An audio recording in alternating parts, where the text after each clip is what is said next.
বিশেষ খবৰ এবাৰ গোলাঘাটত দেখা পোৱা গৈছে অসমীয়া আৰু অনা অসমীয়াৰ মাজত উত্তপ্ত পৰিস্থিতি গোলাঘাটত নিখা উত্তপ্ত পৰিস্থিতিৰ সৃষ্টি হয় জাতীয় দলৰ সংগঠনৰ নেতাৰ হৈতে অনা অসমীয়া আৰু শেষত পৰিস্থিতি স্বাভাৱিক কৰিবৰ কাৰণে আৰক্ষীয়ে হাতত অস্ত্ৰ তুলি ল'ব লগা হৈছে আৰু এই ঘটনা জনাব বিচাৰিছো বিস্তৃতভাৱে লগতে আপোনালোকক কিছু দৃশ্য দেখুৱাব বিচাৰিছো ঘটনাৰ লগত আৰু এই মুহূৰ্তত জনাব বিচাৰিছো বিশেষ খবৰটো নিখা গোলাঘাটত উত্তপ্ত পৰিস্থিতিৰ সৃষ্টি হয় গোলাঘাটত উত্তপ্ত পৰিস্থিতি দেখা পোৱা গৈছে আকৌ অসমীয়া আৰু অনা অসমীয়াৰ মাজত এই সংঘাত অসমীয়া আৰু অনা অসমীয়াৰ মাজত এই সংঘাত দেখা পোৱা গৈছে গোলাঘাটৰ বেগেনাখোৱা ৰোডৰ লাচানি নামৰ এখন ৰেষ্টুৰেণ্টত এই উত্তপ্ত পৰিস্থিতিৰ সৃষ্টি হৈছে নিখা ৰেষ্টুৰেণ্টখনত খাবলৈ গৈছিল এটা জাতীয় সংগঠনৰ সভাপতি আৰু সম্পাদকৰ হৈতে ৰেষ্টুৰেণ্টত খাবলৈ গৈছিল একাংশ সদস্য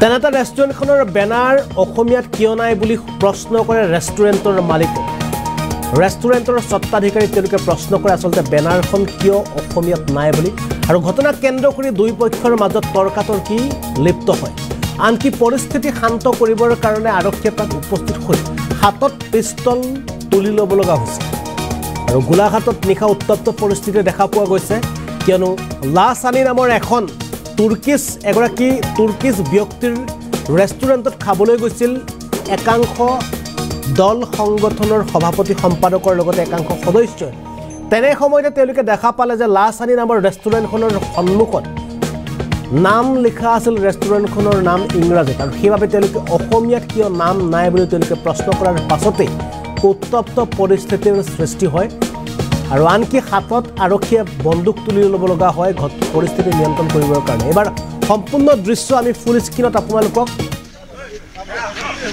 এম্বিয়েন্সৰ সৈতে দেখুৱাবলৈ চেষ্টা কৰিছোঁ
আমি মুসলিম যুবক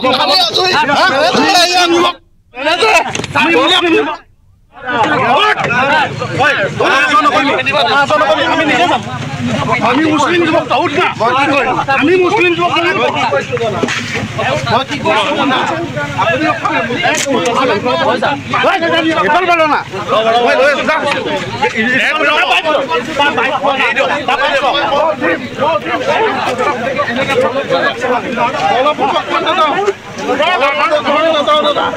আপোনালোকে পাৰিছে কেমেৰা ৰেকৰ্ড আছে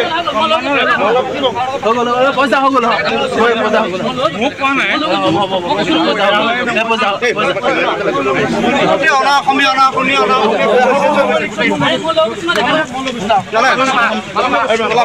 वो बैनर को लेकर के बोल रहे थे, बैनर आसामीज में कराने के लिए बोला ठीक है कल हो जाएगा। उसी के लिए करके मतलब उसके बाद क्या हुआ?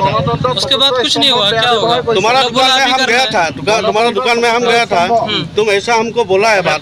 हम ये नहीं बोला, हमारे यहाँ परसों डेढ़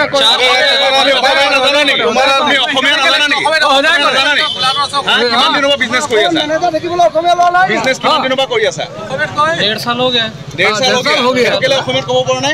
समझ लेता हूँ ना, बोल नहीं पाता है। मुंबई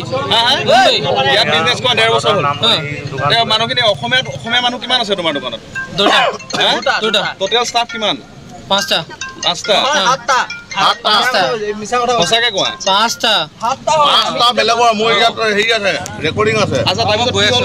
বেলেগ পাঁচটা দুটা আসামিজ টোটাল সাতটা দুজন আসামিজ আছে কি নাম দোকানৰ কি নাম এতিয়া তোমাৰ দোকানখন এতিয়া যে চলি আছে সবে অসমীয়াত লিখিবলৈ কৈছে তুমি কিয় অসমীয়াত কৰা নাছিলা এই দাদাগিৰি नहीं हमने देखा नहीं क्या समझ में नहीं है असामीज में इतना दिन में क्यों नहीं लिखा इसको वो छोटा सा लिखा था, हमको नहीं मालूम था। अभी भैया ये दादा लोग बताए, हम बोला ठीक है हम कल कर देगा। ये तो एक महीना पहले बोला था क्या? हमको नहीं बोला था, हमको नहीं बोला था। हमको कौन बोला? नहीं हमको नहीं बोला था। हमको दुकान का नाम क्या है? आईडी को बोलाइब नी न्यूज দেখা নাই हां অসমত কি চলি আছে গম নাপাও তামুল পান দি কব লাগিব নি অসমীয়া লিখিবলৈ हमको नहीं मालूम। हमको मालूम होता हम कर देता, हमको मालूम होता हम कर देता। তো নাজানো हम बिजनेस करते हैं ना, ইমান বছৰ লাছনি কে বছৰ बिजनेस करना है। তই বিজনেস কৰিব আহিছ বাকিখিনি নাজানো 3 বছৰ তো তিনটা অসমীয়া নিবিকিলে নেকি অসমীয়াত কয় আসলতে আপোনালোক সকলোৱে জানে যে আমি গোলাঘাটত প্ৰায় জাতীয় জনগোষ্ঠী সংগঠনখিনি একত্ৰিতভাৱে গোলাঘাটত এটা কথা আহ্বান জনাইছিলোঁ যে গোলাঘাটত যিবিলাক ব্যৱসায় প্ৰতিষ্ঠান আছে সকলোতে অসমীয়া ভাষা তেওঁলোকে লিপিবদ্ধ কৰিব লাগিব আৰু জয়া অসমটো ওপৰত লিখা বাধ্যতামূলক কৰিব লাগিব।